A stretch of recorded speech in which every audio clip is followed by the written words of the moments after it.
Part of the conversation. Trying to help the chief over here. Freezing. So it doesn't like, it's not the freezing. Hey Johnny, tell me if we good. And it's We're on? usually done. Okay, we're good to go, we're gonna get started with our work meeting this evening. Welcome to everybody, full house tonight. So we'll start our work meeting for tonight, Wednesday, September 13th. We'll start with a review of this evening's agenda. Any questions, reorder, anything? Okay, future agenda items. I've got two. One, and Councilmember Hodges and I were involved in some correspondence with the Residents' Day. And it's at least tangentially related to a safe walking route. But taking a look at it, it's not necessarily a safe walk route issue, but it is, I think, a bit of a safety issue. And it is on Rosecrest Road, where the trail that comes down from Black Ridge Reservoir crosses the street there. I don't know if you know where that is. It's right by, what is it, Mount Ogden Peak is right there, and between Sunbloom and Mount Ogden Peak, right? And that, they're saying that they've, and I think your reports confirm this, there's been a couple accidents there where people are stopping for people crossing in the crosswalk and have been rear-ended. She was concerned that her children cross the road there, and that there's no lights, and it's kind of a little scary, yes, I would say. And it is for me, because I wouldn't want my kids crossing there. It's not great. I would rather go down to the crosswalk at the gas station down there at Juniper Crest. But she did make the point that, you know, when you look over at Rosecrest Park down at the bottom where the trail crosses over, we do have the dog signals there, right? So I think we should just bring it up as a discussion item, so it's this way and down the street, so it's right. This way a little bit. So it's right there, yeah. So it's not at the corner, it's weird, right? So, I'd like to just maybe put that on a work meeting discussion item, just to see what we think about it, maybe get some feedback on it, so. And then the second thing is sorry, I would say, would that be a traffic committee item maybe? Has it gone there yet? it hasn't, probably should go there first, and If you want, I'll talk to Bryce, we'll okay, get it on the we'll agenda. put it on the agenda and do that, and then maybe just come back and have a discussion. It's just that the resident had asked both Councilmember Hodges and I about it today, and I wanted to acknowledge the request and make sure that we were doing our part to advance a discussion about the issue, so.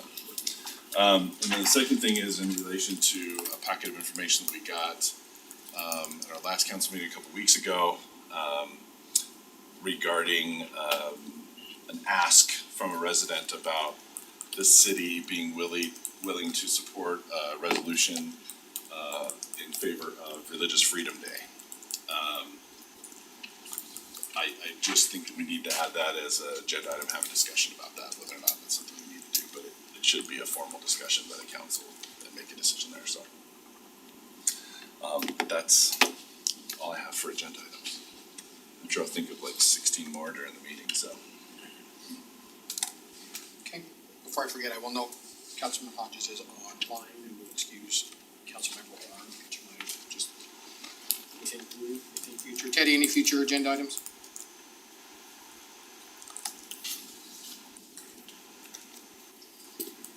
No, not at this time, but I with what Steve was saying, I think it's gonna be good to have that on, so we can have a more in-depth conversation about those safe walk routes. Okay. Okay. Sounds good. Okay. Any future citizen recognitions at this point? I'm not working. Okay. Okay, we'll jump into 2.1, Providence Hall Performing Arts Center proposal. Nathan, you and Nate are gonna run with this, right? Or I will. Actually, I think Wendy was gonna run with it. But either way, Oh, wait, I read the wrong line, my bad. it's on either it's really Nate's Marshall show, not either one of our shows. Turn it over to you. So, we've had some discussions with Providence Hall over the last little bit. They've been doing a lot of tours at some other facilities that that they've been interested in replicating or using some of their best practices and seeing what they did right and what they did wrong and how they can improve on it. They're interested in constructing a art center there at their campus. And Nate Marshall is here to talk more about that. He's the executive director there at Providence Hall. And so I'll turn the time over to him. I told him he could join up here at the table if he was most comfortable that way, or stand, or whatever he's most I'll comfortable just with. stand. Okay. Gotta be beat. Okay. Seems real formal there, but. So just wanted to introduce, Kim Crandall is our board president, and Lorena Wirtz is our vice president, so grateful for them and their efforts here at Providence Hall, and they're gonna kind of chime in on a couple of the items that we have here, just to get you kind of geolocated, so you know kind of what we're talking about in terms of the site. So this is a diagram of the high school. You have Patriot Ridge running kind of on the top, that on the north side, east to west, and then on the other side is Mountain View Corridor. We have kind of a grass area out front of our school, and in front of that is where our pull-through area is. And so our proposed site is to create a performing arts center with some additional things we'll talk about here in just a minute, that would serve our school and hopefully provide a space for Friends of Harriman and the city of Harriman to use for a performing arts center as well. So obviously that's not to scale, that's just my yellow box, so. So these are artist renditions, they're not finalized drawings or anything. These are just our conceptual drawings of what the art center could potentially look like. As Wendy indicated, we've gone with Friends of Harriman to several sites. We've gone down to Leahona Academy that just built a really nice facility down there, a private school that has a very similar kind of layout as this. We went to Centerville, Performing Arts Center up there. They have a phenomenal space, got some great ideas from their space up there, and then we also went to Taylorsville. So the facility we're looking at, you can see kind of where the seating would be, and then the stage, the theater side would be kind of on that the west facing side. The capacity would be around 400 to 450 people. There'd be an upper deck and a lower deck. Right now you're just seeing the first floor. A really important aspect to this is also a black box theater. So you could do small performances in the black box and then large performances in the theater itself. And that's gonna be important in terms of scheduling and those kind of things. Important elements would be a set room, a place for the theater performers to be able to change and be able to go. Also the black box can serve as a practice room. A loading dock to build sets off-site and to bring them in. And then more importantly, or equally as important, is a scenic room where you can actually build the sets on site. They would be in the back of the theater, and you could have an access door that would be able to bring you onto the theater stage on the back side. Obviously, an important part of that is lighting and sound. That's a lot of the discussion we've had with them and would be a part of the scope of the project. Obviously, it's not detailed here in the design. One thing that we learned from the city is an importance of an orchestra pit, and that's something that we too could benefit from. So although you don't see it on the design, that is something that we would incorporate as well. So that was the lower floor. You go to the upper floor, and just quickly on the lower floor, there are some classroom spaces. We as a school would use those for our performing arts classes. That would be like band, theater, orchestra, guitar, and choir. And then the ticketing boxes over there as well. And one other thing on the lower floor, on the black box, we made it so that the black box could have its own entrance. So if you had performances that were just associated with the black box, they could just use that space and not have to worry about the other spaces.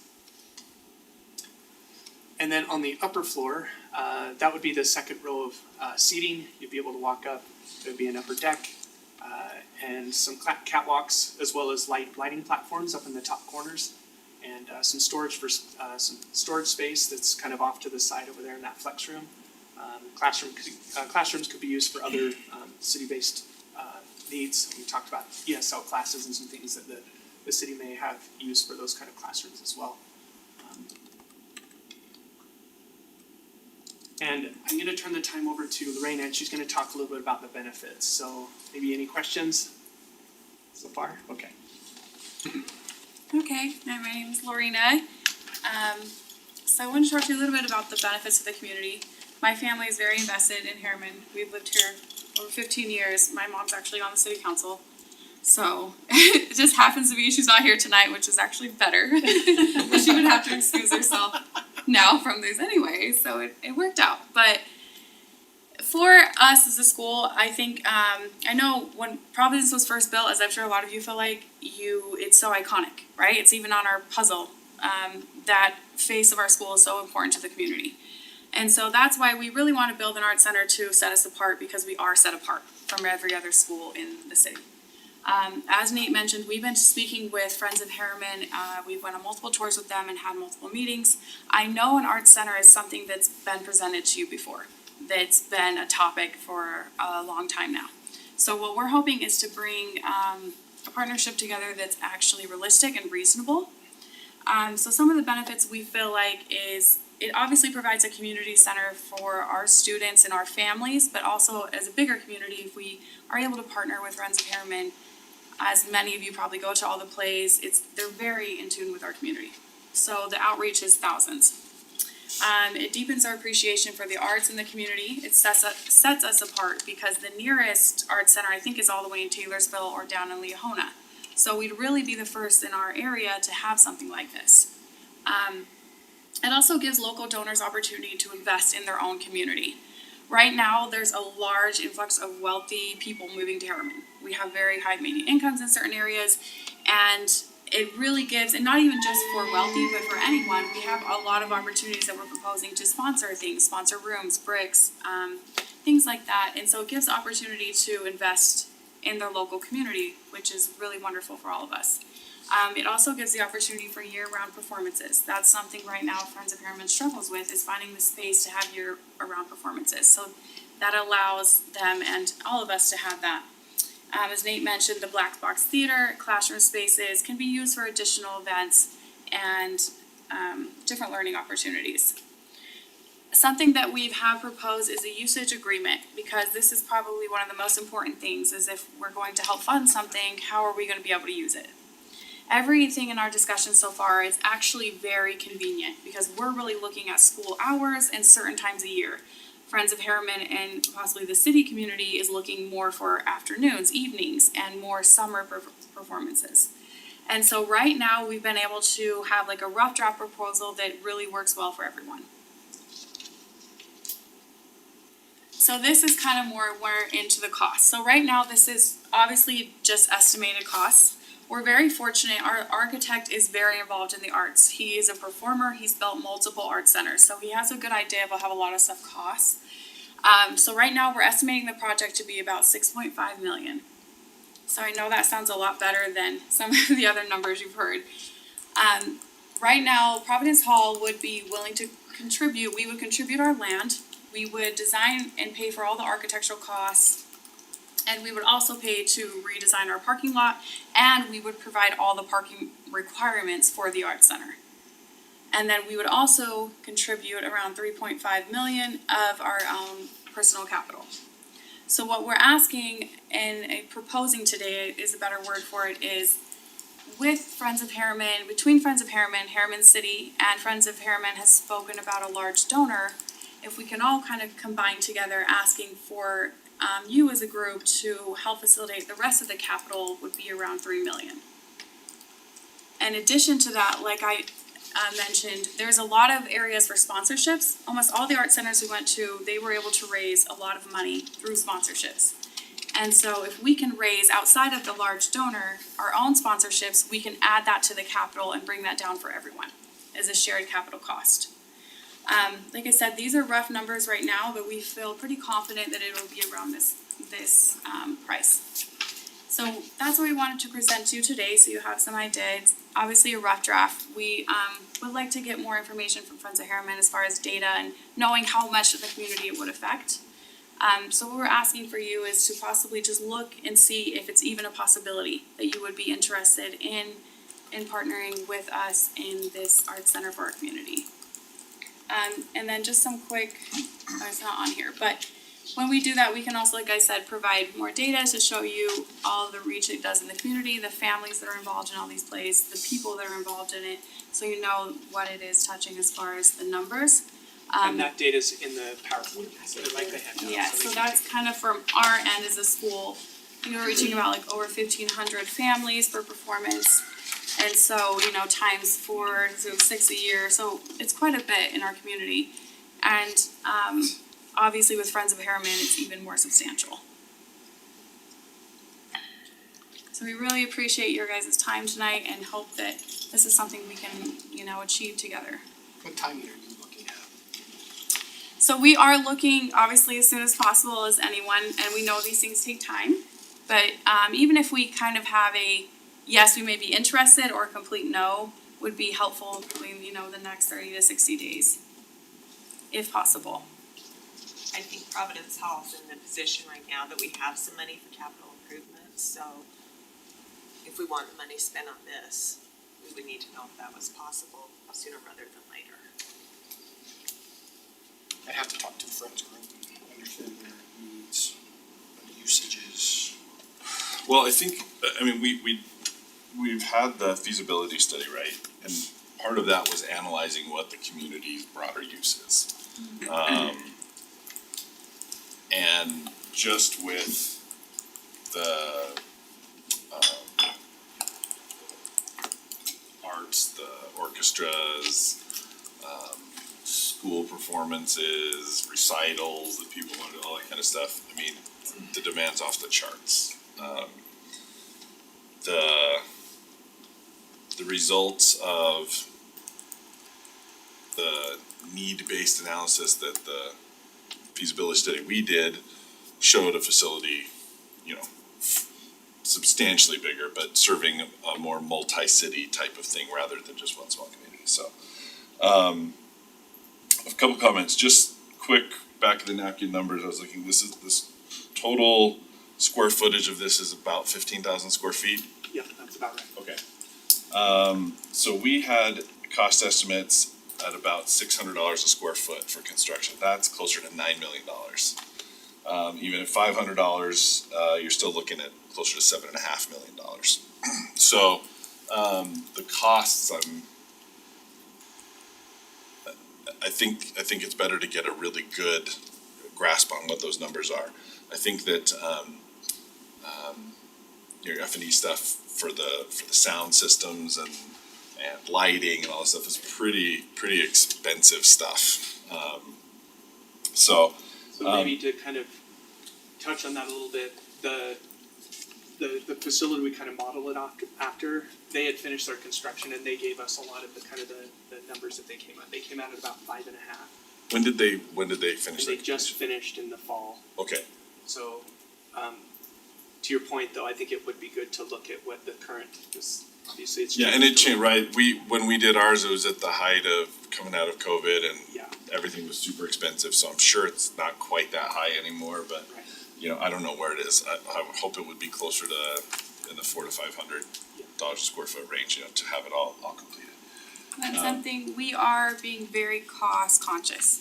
That's one Right. thing. There, as you know, like as a performer, there's a list, you can pay this much or this much, and we're really trying to have good quality stuff, but not the very top, to be very conscious of the cost. Yeah, and we're lucky enough to have some good resources in the community to help us source and even design some of that. We've had somebody come forward and said they'd love to volunteer. They're Oh, that'd be they awesome. did sound engineering for Tuacahn. They engineered the sound for the conference center. They did the sound for Walmart's corporate headquarters. So we've got really, really, sophisticated sound engineer and acoustic design guys, and then can hook us up with some sources to get some of the best values for out there. So I think there's some resources to help contribute to make this more, at least as feasible as possible, right?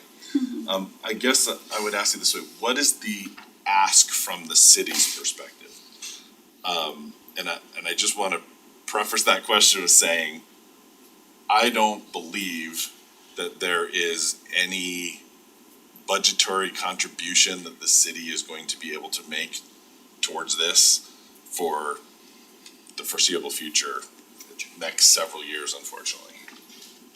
That doesn't mean that we're not supportive of the idea, and we'll do what we can to help, but we've turned so much of that over to Friends of Harriman so that they can reach out to donors so they can find ways to raise that money so that it's not coming out of the very limited budget that the city has. So I guess I'm asking you, what is it that you're wanting us to say yes to? I would say, obviously, capital is part of it, and we understand that you are a city and like just like you're saying. But we are hoping, because it is substantially less than you've been presented in the past, that there might be some room to help. I guess if that's not a possibility, maybe even if you have any grant programs or things that could help us as a school or as an arts center to find funding, I think that would be the second best option. And there could be some ZAP money out there, some stuff, some opportunities, and again, and every little bit helps, but, So would you propose that we work more closely with Friends of Harriman then, if the ask is more on the financial side? yeah, this is at least for me personally, the creation of an arts facility in our community is a passion project for me. It's something that I feel really deeply is needed out here. And it's something that I personally support a great deal. In my role as a city council member, I have to account for all of the needs of the city in a broad way. And frankly, the city's already investing $130,000 a year into our arts programs, arts and culture, just through that, through the Friends of Harriman now. And that is about all we got. There's just, the budget is so tight. To put it in perspective, annually, we have $3 to $4 million of available capital to put towards roads, water, sewer, etc., and it's not enough. We're way expensive things. So Just put that in perspective, the Main Street widening of a mile and a half is like $14 million. So everything just costs $1 zillion and we don't have the money to pay for any of it.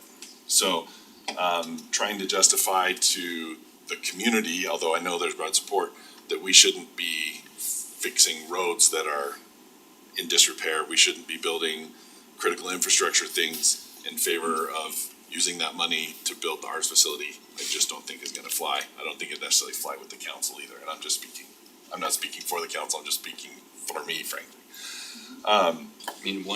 Just to kind of quick piggyback on that, I guess point towards parks, we have a bunch of, I shouldn't say a bunch of, but areas that have been donated by developers as part of their agreements. We don't have the money to build the parks. We're looking for private-public partnerships for groups to come in and build and operate parks because we don't have money for it.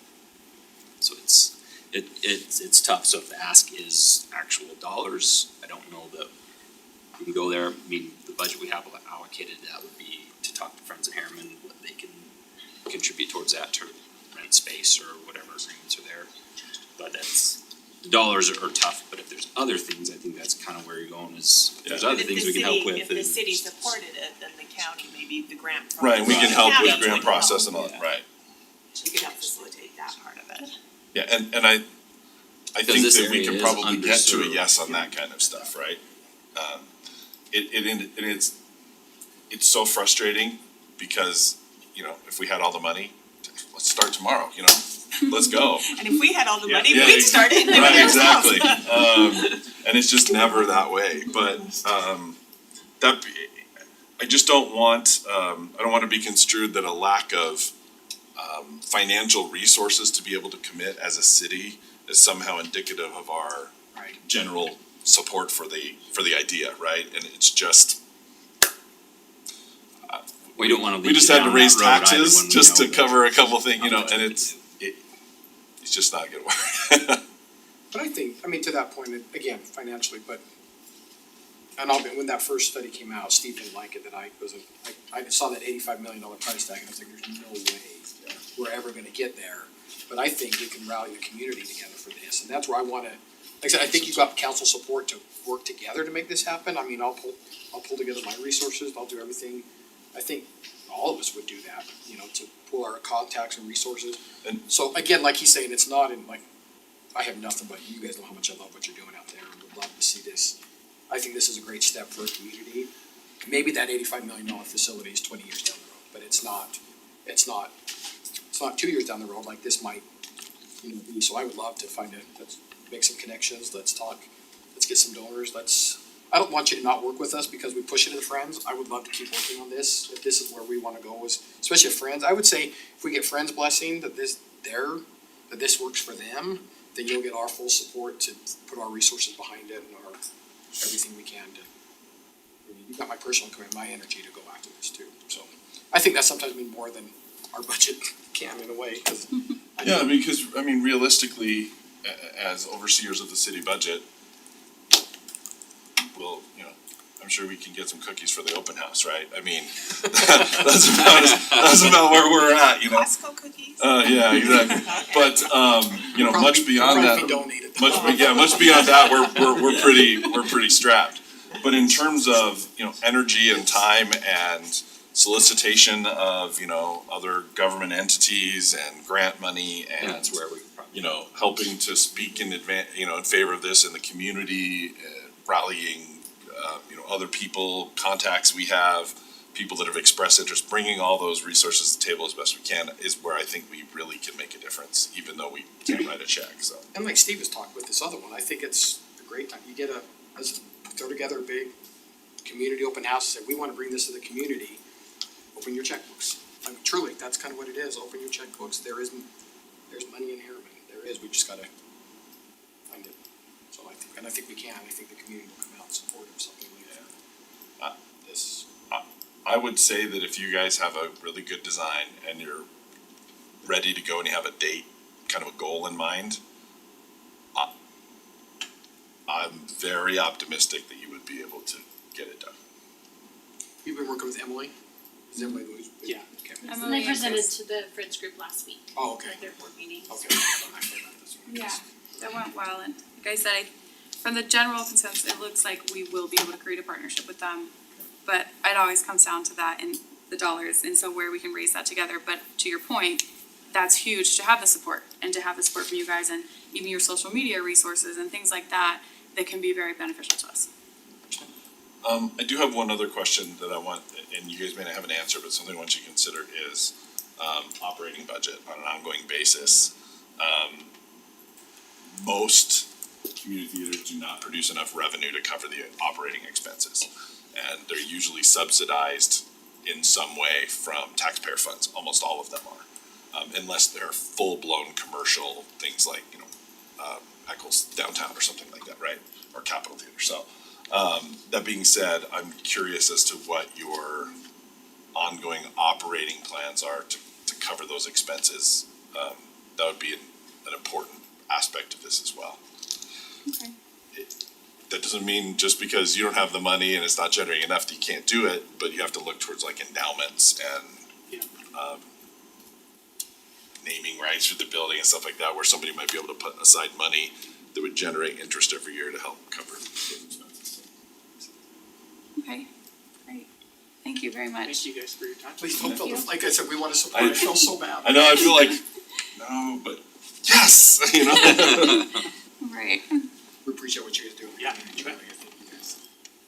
So from your perspective, the next step would to get formally okay or not okay from Friends of Harriman, and then Yeah. kind of, they'd reach out to you guys to see, So I think they're the experts on how the partnership would work, timing, if there's enough room in, so maybe it would be on them to then see. and then once they give us the go-ahead, then I think we throw all our weight behind it to link you up with some of the grants or the programs that we're aware of.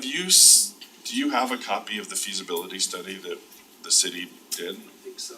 I would get a copy of that. It's online. It's on our website. And go through and see what the usage demands are, some of the revenue modeling, You'll need that. Yeah, when all you of go that to stuff. apply. yeah. I think all that stuff will be really, really helpful for you guys too. And you just did that in 2020? Yeah, 2022. Oh, way recent. yeah, 18 months, so. I think it would be really relevant and helpful information to help you flesh out the rest of what you guys need to do there. Okay. Well, thank you. How's your soccer field? Done? It is done. Yeah, it's looking great. Love it. Love it. Yes. Sorry, priorities. So, we appreciate you guys coming. Yeah. Yeah. Thanks, guys. 2.2, update discussion regarding the public-private open fiber utility. I don't know how to get this. Oh, that's not you. Yeah, That's who's me. got that one? Cause mine first. So Okay. there's actually not a presentation, because it's just almost a continuation from your last discussion. So we did add some additional information in the agenda, really what we're, as council move forward, outlining what those next steps are, and that's defining the basic utility, what that looks like. And in talk with Strata, that's probably like 10 megabits, so like they're, remember the utility, they'll have that without paying any more than that utility fee. That's probably good for checking emails, good stream if you don't mind buffering periodically. But that's kind of that base level service they're looking at right now, and that could change, it might be 7, it could be 12. That's about their level, so we have to determine that. The wholesale rate, which is the amount that any of the providers on this pay, we set that, and once that's set to the city, it doesn't matter who's operating, who they buy their internet from, whether it's our partner we're working with or if they go with one of the others who chooses to be on there. So we're still working on that. We did work with them to try to adjust some things so that the city would realize a little bit more revenue to help cover the capital costs. Also, then the next piece is the opt-out. So if somebody says, I don't wanna be involved in this at all, we need to set that up. Now, the idea of it being a utility to really connect city essential services, anything from your law enforcement we often think of, but from our storm drain ponds, traffic signals, all those things, there is a value beyond just internet to homes. And so I don't want to lose that, but we talked about an opt-out, and so that's still something we need to structure. And so council would have to agree to, we'll present you something, and then you have to say, yes, we're okay with that. The idea is it's not just, no, they would have to go through, because if they wanna come back later, it's not $100, it's probably several $1,000s to add a drop when somebody says no, and that will be on that property owner at that time, and so we just want people to understand all of that. And then there's some discussion about how do we enter into an interlocal with another nearby city? We've had some conversations with one about, it's for financing purposes, although each city would be responsible for their own financing, there are some benefits from joining, we're still You're saying exploring just that. combining in a single bond? No, essentially, Purchasing power. yeah, it gives you the purchasing, you form the interlocal, you're each responsible for your own costs. So it's not that, but you do have some purchasing, economies of scale and things that the interlocal can enter into for yourself. There's The a- word interlocal, I have PTSD. But there's not a governance. There's a separate and, I can't remember what the term, what's the language you're using about So it's, you're not on the hook for their debt, they're not on the hook for yours, but it does The give you state some. auditor has told us in those other situations, interlocal is not a good way to run a financial agreement. it's So it not, is- it's not a financial agreement, it is a financing vehicle. And then, of course, the bonding parameters, all those pieces are still, being worked on.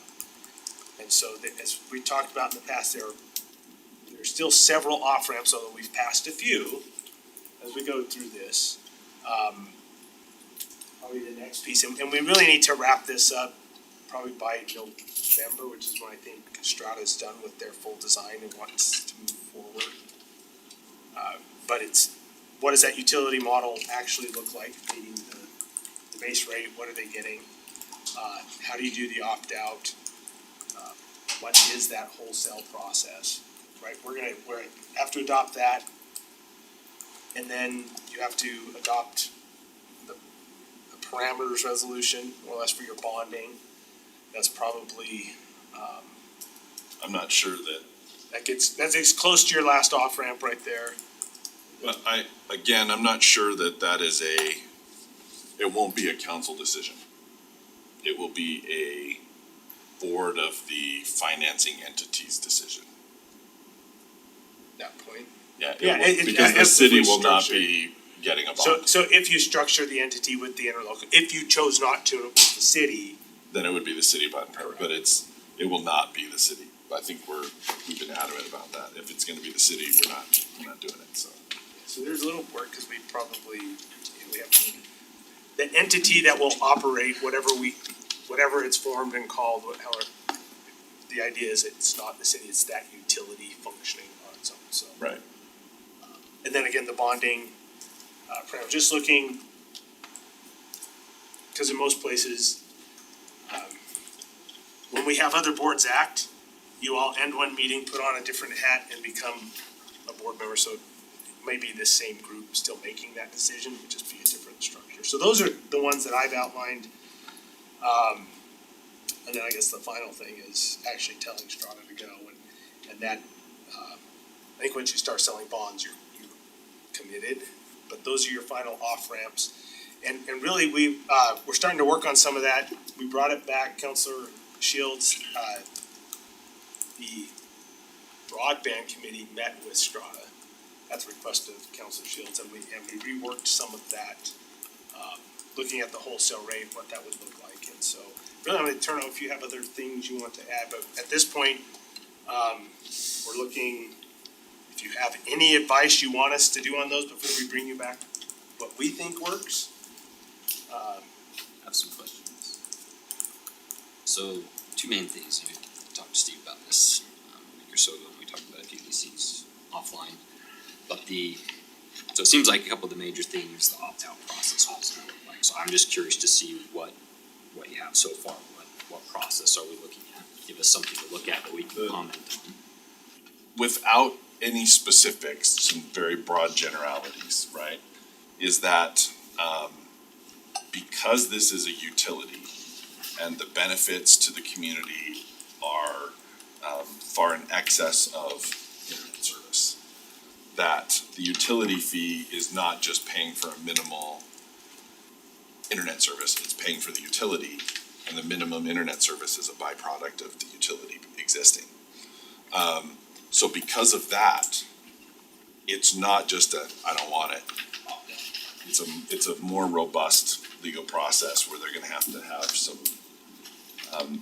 we're kind of threading a needle, right? There is the, use fax machines notarized in triplicates, 19 witnesses, DNA tests, like Maybe not quite. yeah, I mean, the crazy stuff, and then the don't do it. So Well, so somewhere in there is a window where it's an arduous but not completely troubling process to opt out. So I'm just curious, what are we looking at? So is it, you have to certify that they've read through and understand what the terms are, they're opting out, that means that if you or whoever owns your property come back in the future and want this, the current cost to connect is $3,000, to dig the trench, send a crew out there and dig the trench and connect it to your house, whatever. There's a big cost later on, and by opting out, what you do is all the legalese that they check off saying, yep, I've read that, and then they've gotta sign something that's notarized that says it's really them, that really owns that property, that they really want to do that. Then, at least for me, on the financial end of things, the way a lot of these contracts are written is, then there's we call it a free look period, right? So 2 weeks, 30 days, state Utah standard with licensing is 30 days to change your mind, sort of thing.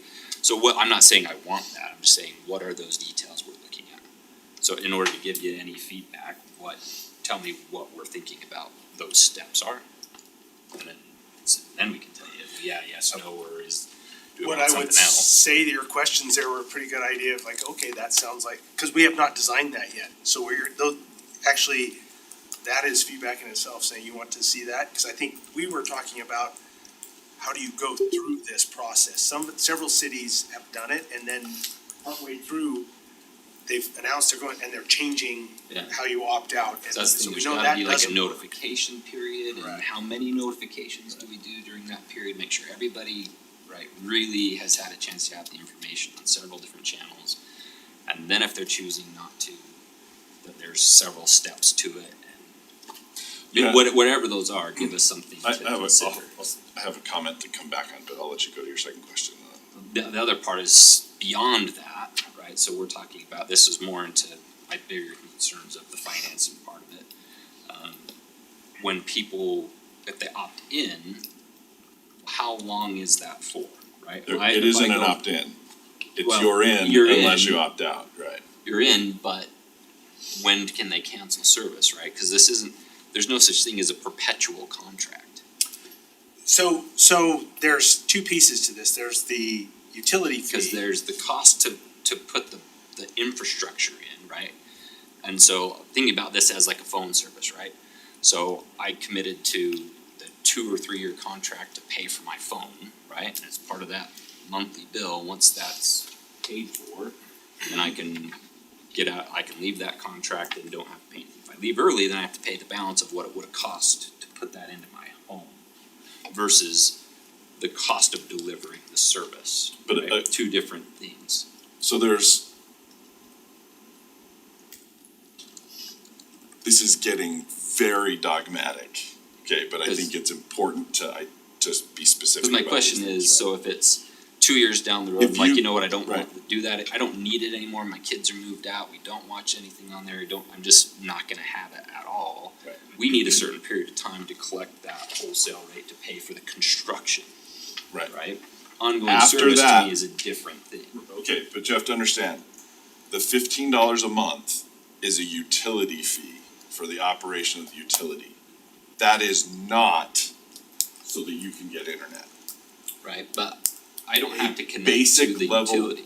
A basic level of internet will be provided as part of that utility fee, but that's not really what it's for. It is like stormwater, right? There's an infrastructure that's being created that benefits the city, and you don't get to just opt out of paying your stormwater fee. You keep paying it because it's a benefit that keeps existing. So that's the If part you were I'm to having sign up trouble with. if you were to accept the utility fee and then you also subscribe to getting your internet through there, Cause where my thought there process will be a goes is- contract with whatever the internet service provider calls it. But- And if you cancel that, you just go back to the $15 a month. So when I sell my home, the new buyer comes in and says, I don't want that. It's, at that If point, they don't it's want not an phone, option. if they don't want phone really. service, they don't have to have phone service. I know, but this is, Utility. you don't get to not pay for police. You don't get to not pay for fire. You don't get to not pay for sewer. You don't get, Legally, or I is it mean, the same? that's exactly what it's going to be. It has to be. It's being treated as a utility, like a utility that we I think pay water. stormwater would be the closest one, even water. If I Probably. don't pay my water bill, it gets turned off. It's similar to the water base Yeah, fee, cause yeah. you continue to pay that as long as you have the connection to your house. You'd have to rip out your water connection in order to not have to pay the base fee. Right. And I think that's the important thing to understand is that if you choose to voluntarily enroll That's gonna be through an important. internet service provider that's on the open source network, you will enter a contract to pay whatever the retail rate is to the provider. And you'll have a contract with that provider, whether that's month to month or annual contracts or however that works. Right, And Totally then, get that and then part. that's the more analogous reference to what you're talking about, like cell phone or What something I'm else. talking about is the $15 fee. That is not something that will be, So that, Opted out. the water one, the water base fee, just cause there's a connection there, that's the fee, whether you turn the tap on or not, right? that is a really good analogy for what this is, yeah. I like that. And then the bond, I mean, I'm sure it is contacted by whatever the taxation group is. Give us layman's terms how this is structured, so that it is not an obligation of the city. Yeah, so we had a meeting with the Utah Taxpayers Association because they were concerned. They have made public statements that they are opposed to municipalities building broadband. They don't want municipalities to own and operate broadband networks. In all of the other models that they have looked at, there is some liability to the taxpayers should the model fail. Right? If their assumptions are wrong, the take rates are not there, costs are too, whatever it is, there's always some recourse to the taxpayers through every other model that they have. The unique part of the model that we've developed is that it will be, the bonding for it will be strictly isolated to that entity. And it will be a revenue bond for that entity. There will be no sales tax pledged, there will be no general funds pledged, and there will be no recourse against the city and the city's assets or the city's revenues if that venture were to fail. The liability lies solely with the bondholders. So we're setting up a separate board for the utility comprised of who? Don't know yet. More than likely it would be, as we do with other specialized entities, we'd switch hats and it would likely be the council serving as a board of directors for that utility. Bond being, so it's gonna be a completely separate entity. I just have a hard time from a legal perspective, right? So you look at Tom. It's like a PID. Well, so on the finance side of things, right? So if I tell one of my clients, yep, buy this bond because it's a government bond, right? Then what's the backing, right? The backstop is that that local government has taxing power to bail itself out. So I understand that's where the Taxpayers Association is concerned if we do this at any stage. So tell me how do we separate that entity from the city? If the city council is also the board of directors, what's the safeguard here? That those bondholders cannot say, okay, that entity, that utility has failed, right? There's a link between it and the city, it's the same decision makers, et cetera. What's the firewall for us? So I think the biggest difference if the city were to go out to bond, it's gonna be the interest rates are gonna be lower because of the taxpayer bonding. Right. In this case, where they wouldn't have the It's taxpayers. not a general obligation bond, et cetera, Right. it's gonna be a higher It's interest gonna rate. be a higher interest rate because there is more risk for the people buying the bond. Right. And I'm not sure how they present that to whoever buys the bond. That it's not backed by taxpayer dollars, but it would be a completely separate entity, as if like anyone were to set up a new LLC, but they're the same person. Is that liability is solely within that one entity. And the other thing, the way to consider it is that Just wanna make sure we have that detail, cause that's what's gonna be asked over and over as this comes up is it's not a city obligation, it can't be, it is this entity, that's it. and if the closest analogy to the way that it's gonna be paid for is like a PID, right? If you don't actually build houses and you don't start collecting sales tax revenue on those properties, you're never gonna generate the revenue necessary to service the bond. They're still selling those bonds all over the place, right? There is a future revenue stream at some undetermined time frame, where it starts to come and then they'll pay out. So that's why the assumptions underlying the bond regarding the wholesale rate, the utility fee, and all that stuff, that's important for establishing whether or not an investor would want to buy the bond. That's my wheelhouse of what I do. My question simply is, where's the legal barrier and the liability on the city side? So, as long as it is ironclad, it's a separate entity, it never enters the realm of taxpayers. That's just my question.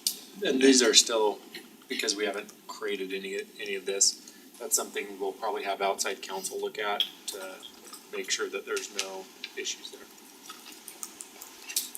Those are my big ones. Yeah, and they're really important questions. They're the answers to those questions, let's say the only satisfactory answers to those questions are found through the model that we've developed. There's no other model where you get satisfactory answers to those questions.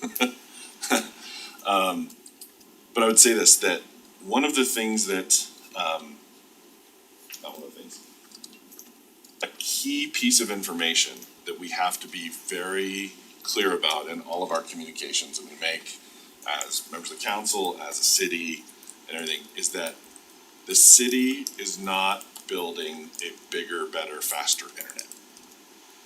That's not what we're doing. We are building a municipal broadband fiber network that will be used to leverage not only providers that may want to use the network, but also technologies that can use the network, i.e., the SCADA stuff we've talked about, right? Traffic control issues, stormwater monitoring, first responder communications, their ability to upload. And that one I think is, we have to be careful how we communicate those things, because that, I think, for most people, blurs the line of, well, this is the city doing it. Right? So I think your point with that, which I totally agree, is making sure they know we're not putting in a faster internet for you. We're putting in the network, the utility network that those providers can use to provide you service. That's right. That's it. That's right. There are those other benefits to the city, but that's not part of their deal with the provider that they choose. So the question is, how do you quantify the benefit that they get for paying the $15 monthly fee to help construct the network? And this is where the rubber meets the road in the conversation, right? You're clearly outlining the difference between the two. So the primary thing is that the most tangible, rapid realization of benefit that people will see is in terms of internet service, right? That's the quick answer.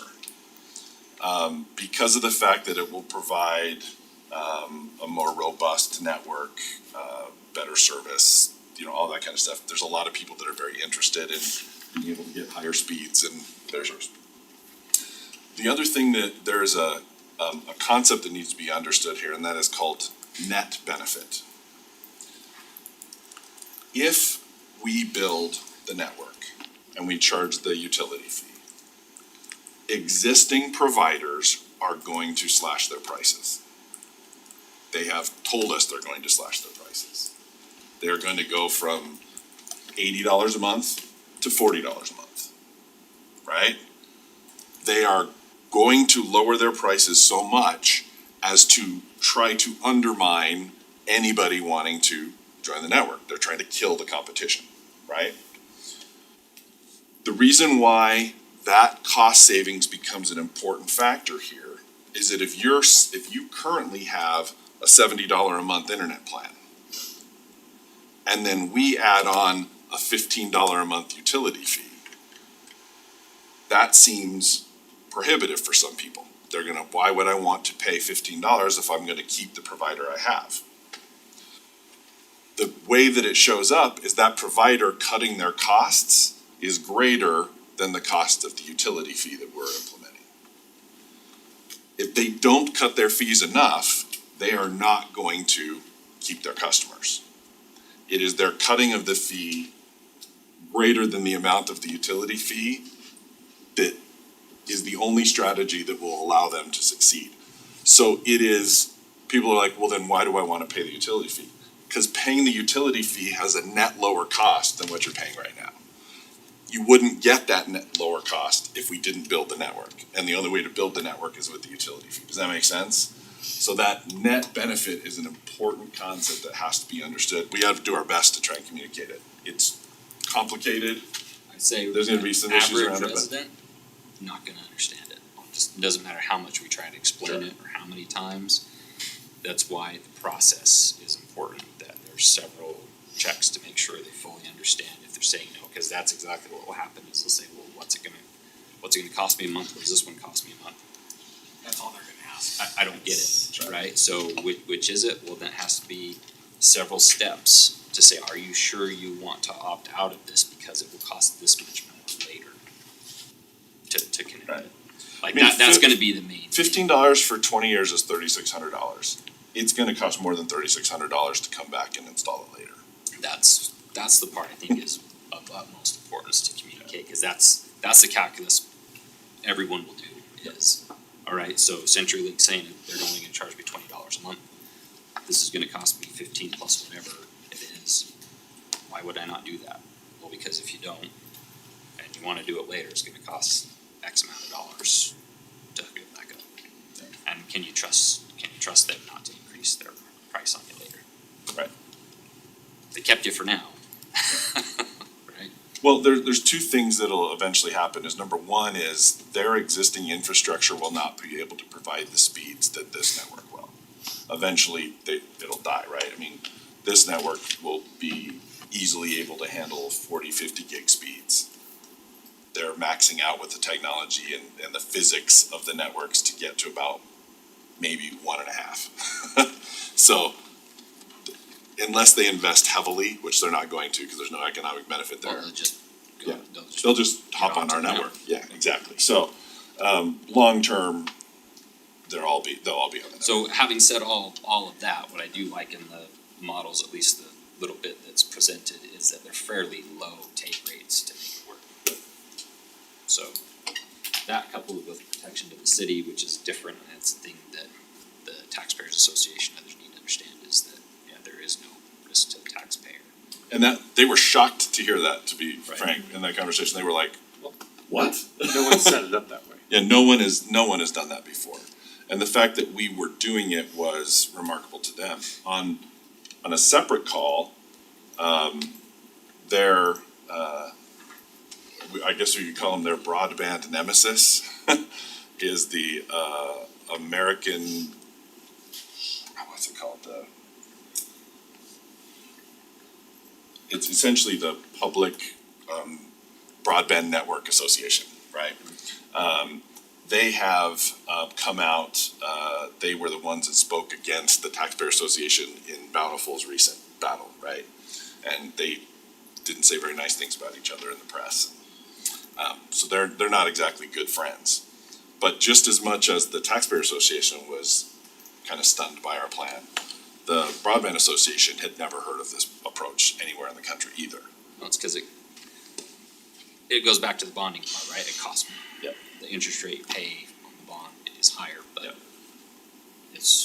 and that's why the financial model is of utmost importance, right? Which is So why I if- asked them to tweak the revenue source so it would be easier to do, So- yeah. So if those numbers hold and are good, then those things check the boxes for me. It's going to be the earlier part of the process, and how do we nail that down? There's one other thing we should think about as a city, right? We have this right of way. You have to control what goes in it. If we had when the taxpayers come say, you could have 20 people in there. If we have 20 different fiber lines running that fiber, it will be impossible for us to work on utilities without damaging expensive, and if you cut somebody's fiber line when you're working on a water break, the water ratepayers will pay to repair it. So there is some value to us saying, either through restricting and saying we're not gonna issue any more franchises for this, so we can control how many we have in the street, or having one network pathway that you have to be in this one. You can come in and operate, but you have, it's the reason we don't have private electric companies. You don't need that many lines. Phone companies, they're all using the same infrastructure. Right. Which is really kind of where this is heading to. I just, as you look around this, having been in cities where you have multiple providers, you have a water main break in the middle of the night and your guys are out there working in the water and all of a sudden the backhoe pulls up a fiber line. It's expensive, and it's just on you as a utility. So that, setting other things aside, if the council were to decide, we're not gonna move forward with this, we need to have a serious discussion about how many people we're going to allow. And you're creating monopolies without thinking about it, but you don't want 15 of them in your street. It will just make our lives as a provider of other utilities almost I'm really, impossible. that's an important discussion to have, but I'm also uncomfortable picking winners and losers, right? That's a really crappy place for us to be as a government. Through the creation of the utility, it becomes an open source, and as long as they can provide adequate service, and the financial model works for them, they can get on the network and offer It's open to services. Right, that's the, that way we're not picking winners and losers, right? It's a free market competition on the network. A lot of the things, the other benefits we're talking about, the technologies are still emerging on your traffic control, but there will be a time when that connectivity is essential, right? If you think of what the world was like 10 years ago, what you needed. 20 years ago, if you had a T1 line, everybody was super jealous because you had 1.5 megabits up and down. Nobody talks about that now because that's super slow. It used to be really fast. So I think as the demands change, we'll see even within the city's structure that need. Not saying you have to do this, but if we were to, we're going to want fiber to our facilities at some point. Yeah, and it's interesting, we could offer 10 gig out of the gate and it doesn't really cost very much more. We're talking about offering 1 gig or maybe 2 gig, enhanced or something like that. It's just once it gets to your house, you bring the modem in and you get all that stuff. It is the existing Wi-Fi network, it's the existing cable that's in people's houses. It doesn't transmit data faster than a gig anyway, right? So it's people say, we're gonna give you all the speed. You don't ever get that speed. At least with saying a gig, you'll get a full gig, up and down, it'll blast through everything you got. And it's always on, always up, always down. You don't have throttling, you don't have network congestion based on use. It just goes. And so it is, the enhancements across the board are really, really remarkable with a network like this. So I don't wanna speak for him, I don't think any of us are saying, no, we don't wanna do this. We're just at a point where it's, okay, what are the details? Well, I'm not arguing, there's other things I think you need to be thinking about that they were probably in there, that the controlling what's in your right of way has been more of a concern from me, just that there are, I don't wanna be picking winners and losers, but as soon as you get to a point and say, we can't let anybody else in, you are doing that. But there is a point where you have to do that because you need room to run your water lines. You need room to run sewer lines. The other utilities, your natural gas companies, your electric, they all take up space. We like to underground electricity. If the right of way and the PUE are full, all these other things were in the right of way, shift to the PUE because the right of way is full of fiber. Now you have no room for those other things. They're just things you have to think about. And for the audience, anyways, watching public utility easement. The only other question I have is interlocal. It's the first time I've heard of this idea. And just the term, my immediate reaction is no interlocal. So tell me what the end goal is, what's being contemplated. We'll have to wait and see what the legal counsel says, right? That's where we really need to go, is get the formal answer from legal counsel. But there are so an interlocal is an entity under which you can bond off the city's balance sheet through its own thing, right? That's one vehicle. We have received at least anecdotal counsel that there is another vehicle that exists under Utah law as a utility to do something that way too, where it's not an interlocal, it's a standalone entity. So based on what the best counsel is from, the bond counsel and how that all works, we'll figure out what that exact entity is and bring it to the council for a decision, so.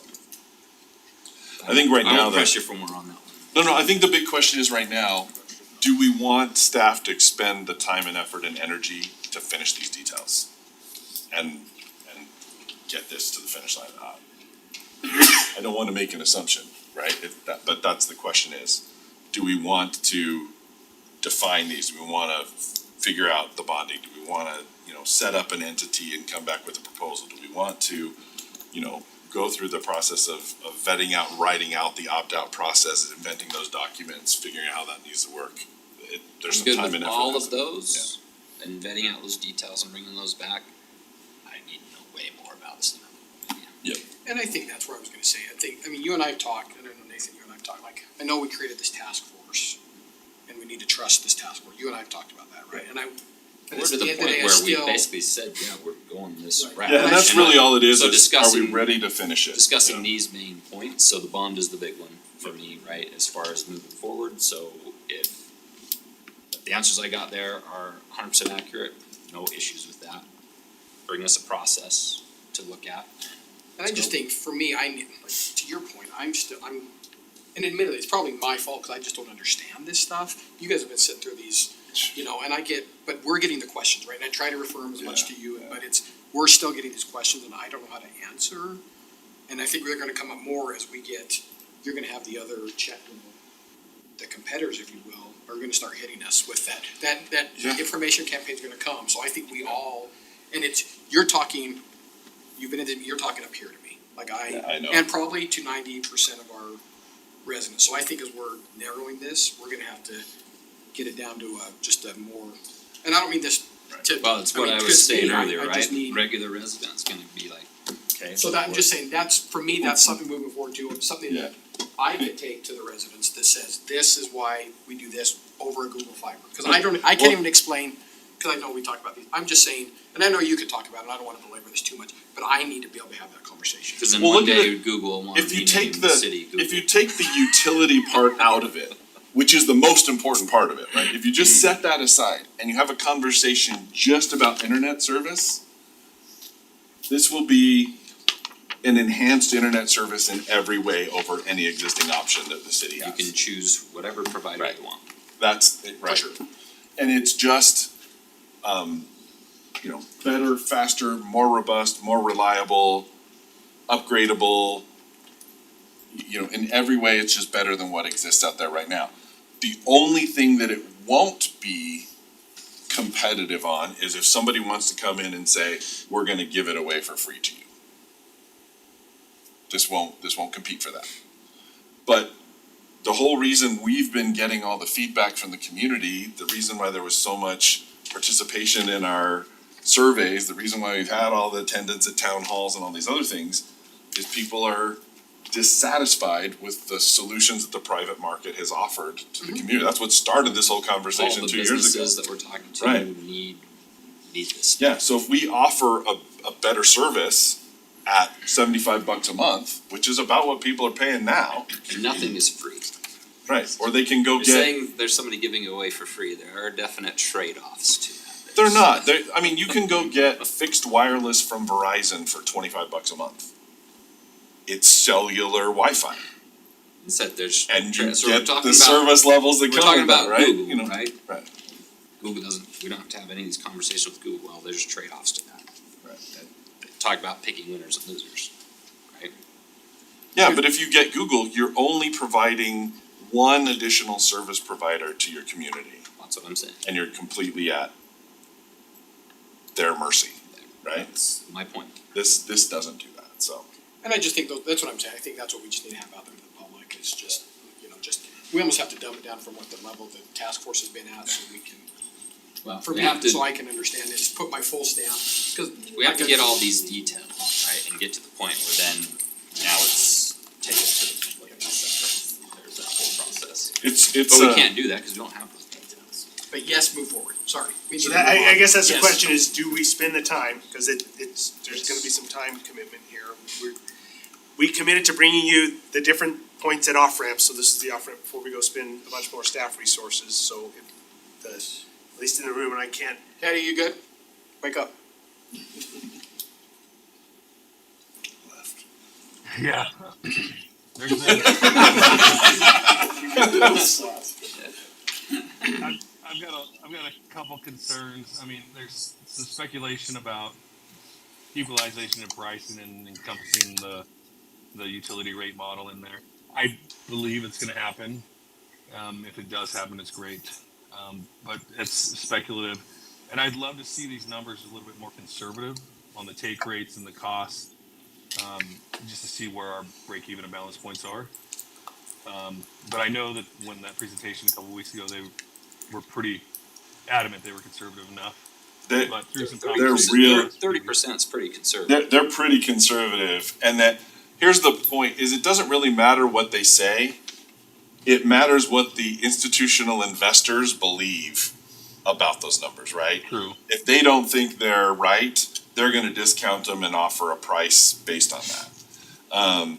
If they, and some of these are based on take rates in other communities, what they're seeing in other places, and, but the fact that our model is unique makes it somewhat extra speculative in terms of take rates and stuff, right? Because it's never been done before this way. So we might get My 95% take, or 95%, or sorry, let me put it this way. We might get 5% opt out. We might get 2% opt out. We might get 20% opt out. I mean, all of those are equally as possible, I would say.